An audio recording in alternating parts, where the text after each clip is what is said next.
Hi guys, this is Fernando doing another video for Modern Survivalists. In this case, talking a little bit about cordage. Cordage is one of those things that if you've been into survival and preparedness for some time now, you know it's important. It's understood that even though you can improvise and make cordage with natural materials, it's never by no means going to be as good as the artificial stuff that we have available, and sometimes may end up taking for granted. If we're talking about cordage and survival and preparedness, right away the word that comes up is 550 paracord. 550 parachute cord is used a lot in survival, preparedness, and bushcraft because it's indeed one of the best, if not the best, type of cord that you could have because of its versatility. Right? It tolerates, as the name itself implies, has a breaking point of 550 pounds, and it's useful for a number of things. Besides that, it has on the inside, once you cut it up, it has 7 different strands of smaller thread, which can be used for sewing, for making nets and traps and fishing lines, etc. Just to mention a couple of the ones that come to mind just right now. And the paracord itself, it's used for, some guys, they go nuts and they do like baskets and bags, belts, all sorts of things, lanyard cords and such. It's used a lot, very useful, very handy, and if you have a bit of skill and imagination, you can do so much with it. Now, being the kind of person that I am, I just don't settle with what's already offered to me as, just go with this. I always like to find out what else is out there, especially because even though I know how useful it is, I was asking myself, how useful is it for urban survival type of thing? I have a 550 paracord in my EDC bag. I know how useful it is. I've used it when, especially going camping and such. But really, on typical urban settings, how often do you use it? Well, I was trying out this stuff, which we're going to be talking about later, and I was trying a bit of doing knots with it, and seeing how well it took them and such. And all of a sudden, I hear my kids, shouting out on the backyard, "Go out there!" And the next door's neighbor dog had crossed over to our side. And well, I have this was like a little Benji type of dog. I don't know the breed of it, a small little guy. I have my own dog. He's an English Bull Terrier, which I've done a video before when he was much younger. He's a bit bigger right now, and he didn't like it at all that some other dog has crossed to his territory, which it's the way dogs are and such. I just didn't want my neighbor's dog to get bitten, so I just improvised with the same cordage that I was trying out. I improvised a little bit of a leash, took him over to the other side, left him there. He just came again another time. This time I left him tied to the other side of the fence, to my neighbor's side. I didn't want my neighbor's dog to get lost. And as soon as I saw him, he wasn't home back then, so when I saw he came back, I let him know what was going on, so that he wouldn't be scared of having his own dog tied in the backyard. I also noticed that there was an opening, and he does have another dog. He has 2 dogs, so I saw that there was an opening in the fence against some bush. I used a bit of 2x4 that was already there, and using the 2x4 and again some more cordage, I just placed that 2x4 there, tied it up tightly so as to close that gap. And what do you know? Just a few minutes, I ended up using this stuff that I was just supposed to be trying out in 2 different occasions, 2 different type of uses that it came in just very handy.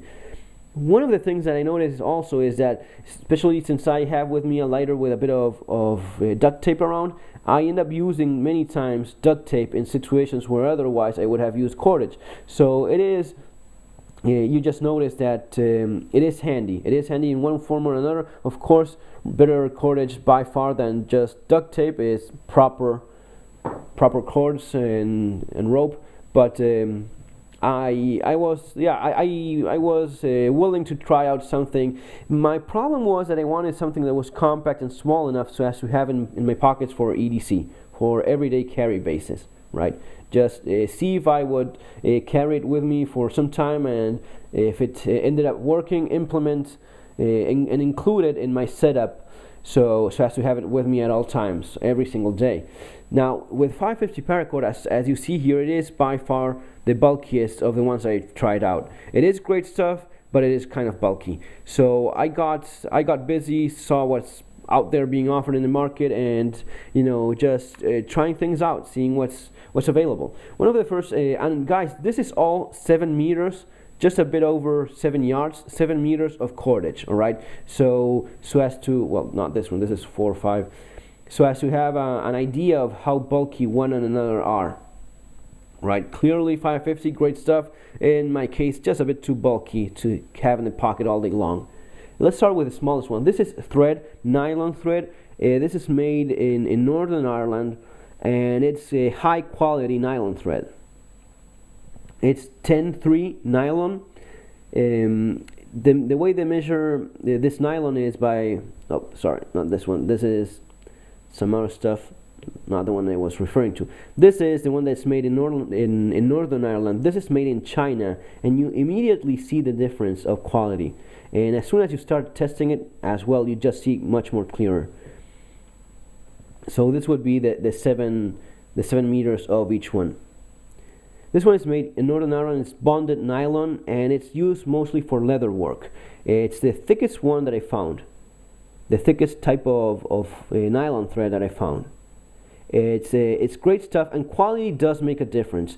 Some of the cheapest stuff, it unravels on its own very fast when you start cutting it up.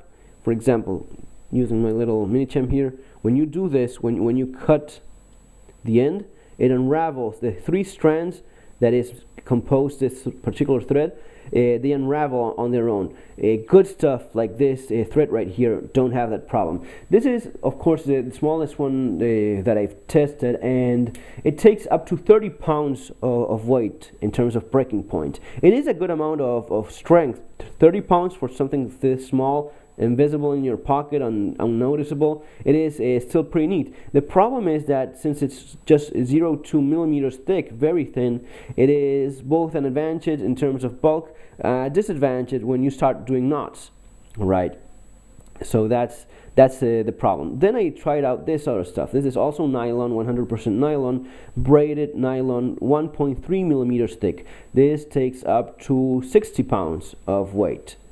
And here things start getting a bit more interesting, because it is still very compact, 7 yards, very compact. Many times, guys, you don't need the tolerances of real paracord, right? Many times you just need to tie something up, and it's more than enough. For example, 60 pounds for setting up a tarp or whatever in normal circumstances, or tying things up. It is more than enough. 60 pounds is just about it. And then I started seeing other things as well, other materials, and that's where things get much more interesting, I suppose. This is Leroy's Magic Dyneema cord. Dyneema is very strong material, just 2 millimeters thick, and tolerates up to 528 pounds, 240 kilos. Right, almost the same breaking point as 550 paracord. In a type of cordage that is, it's definitely less bulky, more compact, and the knots, tying knots is still very easy, still not a problem. The outside layer of this Leroy's Magic cord is polyester. Usually you prefer nylon as your cordage material. Good paracord is 100% nylon.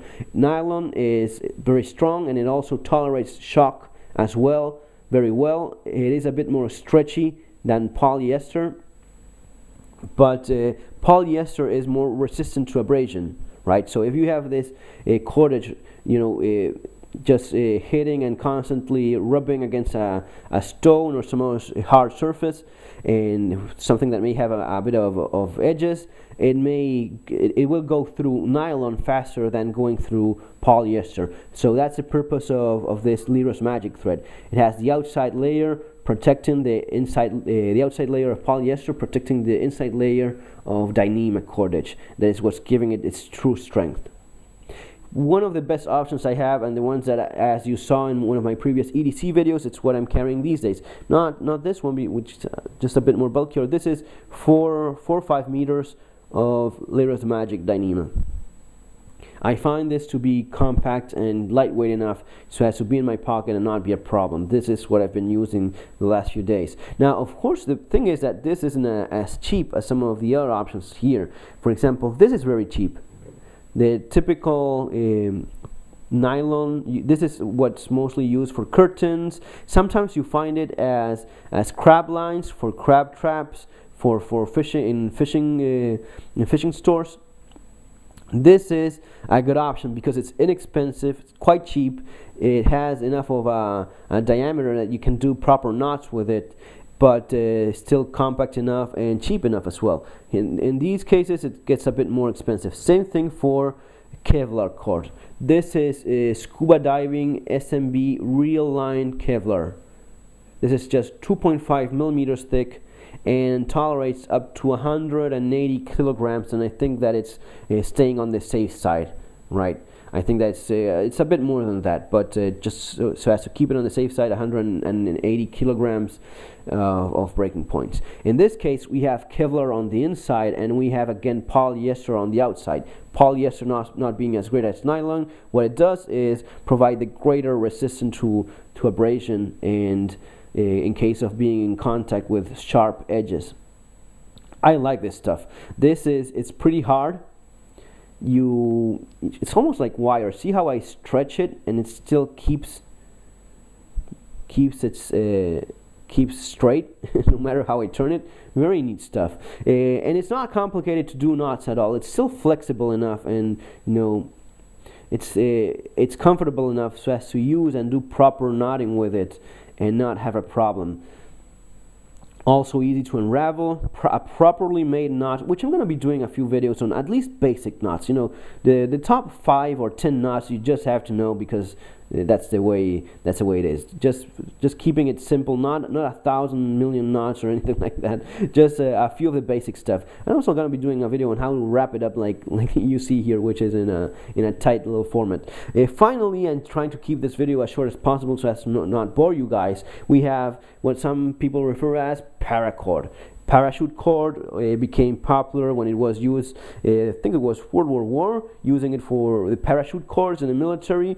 It later went into in the civilian market as surplus. People started seeing how cool it was and useful it was, and paracord became very well known in the civilian world as well. The thing is that not all paracord is made the same, right? Sometimes people say paracord and they sell you this. This is WebTech's 3mm paracord. That's the way it comes in the spool saying paracord. Now, it's not real paracord, because as soon as you cut it up, you find out that it has this. On the inside, it doesn't have 7 strands. Just has one black strand. And as you see, it unravels very easily. It's even hard to find the proper inner layer. The core, here you have the black core, is just a little, there it is, just a little bit of cordage on the inside. We pull it out and we find that it's this. Real paracord would instead have this. Real paracord has 7 inner individual threads on the inside. And this is type 3 civilian paracord, which is still good stuff. It's not crazy, but it's still real paracord, and it's as it should be. Now, the better military spec paracord has these same 7 strands on the inside. Generally, one is of different color. You will see that one is different, and also besides that, each of these strands is made of 3 different lines twisted together, not just 2 as you see here. But still, good stuff. Now, if we compare it to this other, and you may be confused because this so-called paracord is not going to be tolerating 550 pounds. It's going to be breaking at half of that at most, being generous. For real paracord, you want something like this. Notice the difference as well, how easily it unravels in one case and not in the other. One final recommendation, trying to keep this video as short as possible, you see that it's of the cheaper stuff. And this goes for everything, for backpacks, for webbing, for rip stuff. In general, when you have less tightly woven material, it's usually cheaper. The better stuff is always more smaller, tightly woven material, right? And using again my tool so as to show you here, one of the advantages of this is that when you just take a hold of it and pull, in good material, it keeps much better. Now if you do it on the cheaper stuff, you see what happens. It starts unraveling, breaking, just tugging and pulling on one side. You see what happens? Makes those little buckles. Not the case with the real good stuff. And this isn't even the best paracord there is, just a good civilian type 3 paracord. So folks, just trying to keep it short. Gonna be doing more videos on this stuff. Hope you like it. Take care folks. Remember, subscribe as well, and see you in the next video. Have a good day.